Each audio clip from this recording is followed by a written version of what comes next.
اول خطوه هحط معلقه كبيره من السمنه في صينيه واسخنها كويس. وطبعا زي ما بقول كل مره لما تيجي تعملي حلويات حطي الصينيه على النار لغايه ما تسخن، علشان لو فيها نكهه اي حاجه تانية كنت عاملاها تروح. وبعد كده هسخن السمنه كويس واوريك الخطوه الجايه.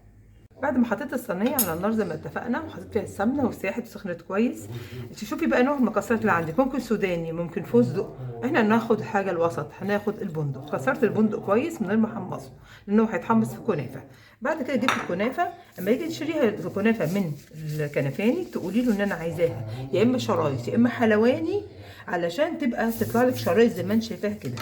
شايفه؟ وبيسموها ساعات كمان في بعض البلاد طرح.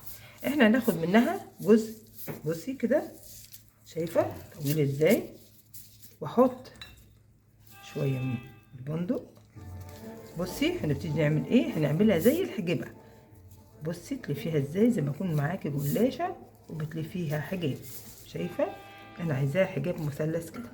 الزياده هنقصها. هجيب الصينيه بتاعتي زي ما انت شايفه كده، بصي جمالها، وهبتدي اعوصها من هنا بالسمنه واحط الحجاب زي ما انت شايفه كده. هنعمل واحده كمان برضو، ناخد نسلك الكنافه بتاعتنا الحلواني او الطرح، نحطها كده. شايفه؟ مش عايزاها تقيله قوي عشان مش عايزاها تبقى جواها عجينه كتير وتستوي من قلبها. شايفه؟ حطينا شويه. بصي تيجي نتنيها كده تانيه بالعكس، وبعدين الناحيه دي تانيه تخفي ايدك عليها خالص، تبصي تلاقي نفسك هتجيبي الشكل اللي انت عايزاه. برضو اجي هنا بصي واقص الزياده من المثلث وابتدي احطه برضو في نفس المكان، اعوصه سمنه واحطه زي ما انت شايفه كده. هكملها كلها بنفس الطريقه واوريكي بقيه الخطوات.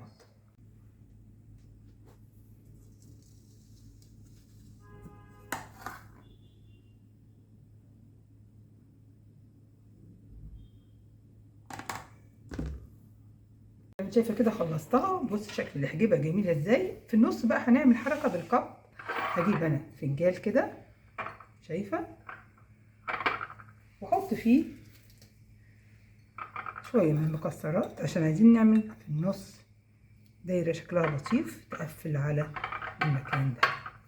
شايفه كده؟ هزمها كويس واربطها كده وبعدين احطها في النص بالمنظر ده. شايفه؟ بعد كده هكون مجهزه السمنه بتاعتي وابتدي ارش على وشها السمنه وادخلها الفرن. بالنسبه بقى للعسل، هو عباره عن كوبايه من السكر عليها نص من الميه، وتحطيهم على النار. لو عندكيش ليمون حطي ذره من ملح الليمون، عندك ليمون تحطي عصره نص ليمونه وشويه فانيليا. ده المقدار، كوبايه سكر كفايه جدا على مقدار الكنافه دي. هكمل رش السمنه واوريكي التسويه ازاي. هكمل رش السمنه عليها زي ما انت شايفاها كده، حاجه تحفه. سخنت الفرن زي ما اتفقنا. خليكي حريصه انك تحسي انها حطيتي على كل واحده. هي في ناس بتحط طبعا بكوبايتين سمنه وتسويها اكنك بتقلي بالظبط حاجه في الزيت يعني، بس بصراحه يعني انا مش عايزاها تبقى تقيله قوي، يا دوبك لمسه السمنه اللي تحمرها وتديها الطعم الحلو، السمنه البلدي. سخنت الفرن، سخن الفرن كويس.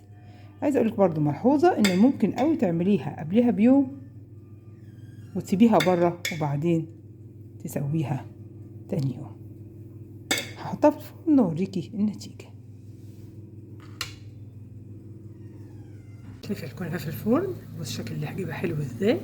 طبعا انت لازم تتاكدي من تسويتها كويس علشان القلب والبندق اللي جواها يستوي ويقرمش. هسيبها شويه كمان لغايه ما تدينا اللون الذهبي لاغمق سنه كده. بصي الجمال، وصلت اللون الذهبي اللي احنا عايزينه.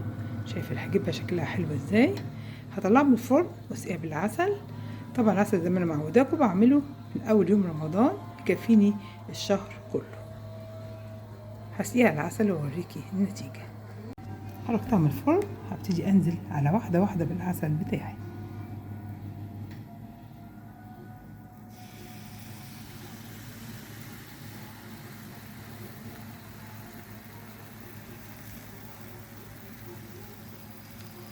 مع صوص الطشه بتاعتها وجمالها.